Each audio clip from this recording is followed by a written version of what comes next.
podcast on Apple Podcasts, Spotify, or wherever you get your podcasts. Joel Embiid posting a game-high 39 points in the 76ers' 117-94 win last night. This is the fourth game in a row that Embiid scored 31-plus points. All right, let's flip the table. Skip, I'm going to let you go first. We all know how you feel about Embiid, so the floor is yours. Shannon Sharp, I keep trying to tell you I've never seen anything like Joel Embiid. Never in the history of basketball has a man this tall, 7 feet 1 inch tall, been able to shoot from such distance with such touch, been able to be this freakishly consistent at 7 foot 1 inches tall from the free throw line. This man just played back-to-back games. He started at Indiana, and they can be very dangerous at home. Yeah. They can be dangerous on the road. And he goes at Indiana 11 of 16 from the floor. But more important, he goes to the line 19 times, and he makes all 19 free throws. Then he plays back-to-back on the road at Minnesota against the perennial Defensive Player of the Year, Rudy Gobert. And he torches him. 42 points at Indiana the night before, then 39 more. But this time, it's even better. He goes 13 of 22 from the floor. He goes 4 of 4 from the three-point line. And he goes, once again, 9 for 9 from the free throw line. So in back-to-back games, the second one without James Harden assisting him, giving him any bunny dunks, he goes a grand total of 24 for 38 from the floor. He goes 5 of 6 from 3, and he goes 28 of 28 from the free throw line on the road. It's impossibly great. Never seen anything like it. He's my MVP. If I had a choice between Joker and Embiid, I'm taking Joker all day, all night, every night, on offense as well as defense. And before I hand the basketball back to you, I would like to show you the 4 threes that Joel made last night, because they are things of 7 foot 1 inch beauty, the likes of which you've never seen before. Could we please? Could we please? He shoots it like a free throw. Is that not just effortless 3 from the top? That's a step back 3 that he swished. And here we go again. He says, oh, you're going to give me this? It's a free throw. He shoots him like, thank you very much. And it was that second one that took my breath away, because he stepped back. Yeah. He went like James Harden step back, bomb swish. Thank you very much. Good night, Minnesota. Shannon, I don't know what else I can say. Yeah. I just sit back in awe watching him every night, because he is must-see TV. He did this against the Timberwolves. Mm-hmm. He did this. The Timberwolves, they just beat the Lakers. That didn't skip. Stop. Hold on. I'm going to get you. He scored 39 points against Rudy Gobert. For the last 3 years, you've gloated how Ben Simmons scored 42 against Rudy Gobert. Mm-hmm. So he scored 3 less. And Ben Simmons. But Ben didn't do it shooting 3-point shots. Ben Simmons got 42 against the guy that you call the perennial Defensive Player of the Year. Mm-hmm. So how good? And Ben Simmons isn't a scorer. So if Ben Simmons, who isn't a scorer and currently right now isn't much of anything, got 42 against Rudy Gobert, what did that say about Rudy Gobert? What can you say to 28 out of 28? Like you tell me, they're free throws. They're free. LeBron only dreams of making 28 straight. Well, am I right? Am I right? Don't you ever do this again in your life.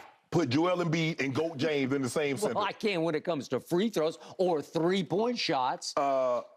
The Timberwolves shot a season low from the floor, 39%, and was 11 of 36 from the 3. Yep. Here's what the starters gave you. Jaden Daniel played 26 minutes. He gave you 3 points. Kyle Anderson played 28 minutes. He gave you 7 points. Rudy Gobert played 25 minutes, and he gave you a whopping 6 and 9. 6 points, 9 rebounds. Mike Conley played 24 minutes. He gave you a grand total of 6 points. Ant-Man was sensational. He was 12 of 24, 5 of 10 from the 3. He gave you 32.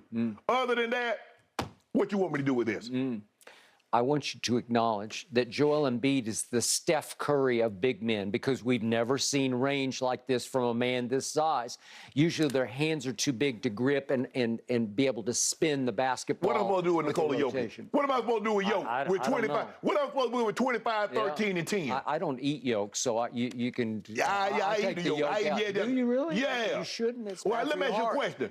If the chicken is good for you, how can the byproduct be bad? See, I need y'all to need somebody answer me that. The chicken is good. Cholesterol. It's some good healthy fat in there, too. I ain't say you had to eat 15 yolks, but you can eat one. Okay. But anyway, Skip, look, I'm not taking anything away from Joel Embiid. Joel Embiid is sensational. But he did this against Rudy Gobert. Everybody do this against Rudy Gobert. Well, then how does he reign as the defensive player of the year after year after year? Do you remember what the Clippers did to him in that playoff game? Terrence Mann dunked on him. Everybody was just going to the paint, just laying it up. There's a reason why he up out of Utah. Yeah, well, they gave the sun and the moon for him in Minnesota, right? Just because somebody foolish enough that you see how quick Utah got up off him? I'm going to say this one last time. I'm going to warn you about the Sixers in the East. They are serious business. They are not to be messed with. Yeah. They are coming for Milwaukee and for Boston. You see what Milwaukee did without Giannis. Giannis was resting, had his feet up. At Orlando, the same Orlando who's beaten Boston 3 times That's already. okay. Twice at Boston. Yeah, congratulations. They beat them, Skip. I mean, okay. But your number. Y'all not coming out the East. We're coming out of the Put some dew on it. You want some dew on it? Well, I bet my whole pride on it. I took it before the year started. Well, okay, I want the pride and another 3 cases of dew. Okay, well, we have to bet it up against who you got coming out, right? I got Which one is it today? It swings back and forth. Which one is it today? I'm going to put your feet to the fire. From the jump, I've been on Milwaukee and Boston. And/or. But you know what? You put me take Boston for 3 cases. No. I'm gonna take Milwaukee for 3 cases. I'll take Milwaukee for 3 cases. Well, I just witnessed a game just the other night. I watched Joel Embiid at Milwaukee, and he made a huge 3 that just turned the tide in that game. Would you believe the Sixers won at the Bucks? At the Bucks. And the Bucks went to Milwaukee, and the Bucks went to a Philly and won, Skip. Interesting. I watched Joel Embiid absolutely destroy Nikola Jokic. I saw it with my own 2 eyes on a Saturday afternoon. It was death and destruction. It was game over from the first quarter on. 100 of the voters have spoken so far. I'm sure they have. Go ahead and give it to him. No. Let's give him 3. No. Give him 5. I don't care. You know what? I want him to win this year. So Joel's finally going to say, okay, watch this. First of all, Giannis is not going to be happy either. Okay, Jason Tatum's not going to be happy. So so either way, you're not coming up out of there. I love what Joel said after the game last night, standing up on the floor to the Philadelphia network. What did he say? He said, I can't wait for this year's playoffs because that's what he has his sights on. And he said, I don't care about MVP. I don't care. Oh, he care about it? No. Because he went politicking. I don't know what else I got to do. And I don't know what they're looking for in an MVP. It seems to change every year. So he do care. He's going to finish second for his 3rd straight year. Okay, way to go. I mean, second ain't bad. I mean, second ain't bad. I mean, you one of the top players in the world. He's coming for you, Shannon. But Yo just be doing this. You see how he doing it? Something. You see how Yo be doing it? Yeah, he's something. He give you 18, 19, 20 rebounds like it ain't nothing. Give you 13. A big man give you 14, 15 assists. He couldn't block me on Twitter. Whatever. What's his defensive rating? Pretty good, right? Yeah. Okay, then. He's gotten a little better. Ain't no little better. He fine. Yeah. You be hating too. You be big hating on Yo. I'm ready for the dew to flow. He's scared. He's scared, Jim. He's scared. He's cowering. Maybe as we get closer to the postseason, you guys will ante up. All right, guys, how valuable do you think Pau Gasol was to the Lakers franchise? Let's talk a little legacy when we come back. Undisputed returns in just a moment.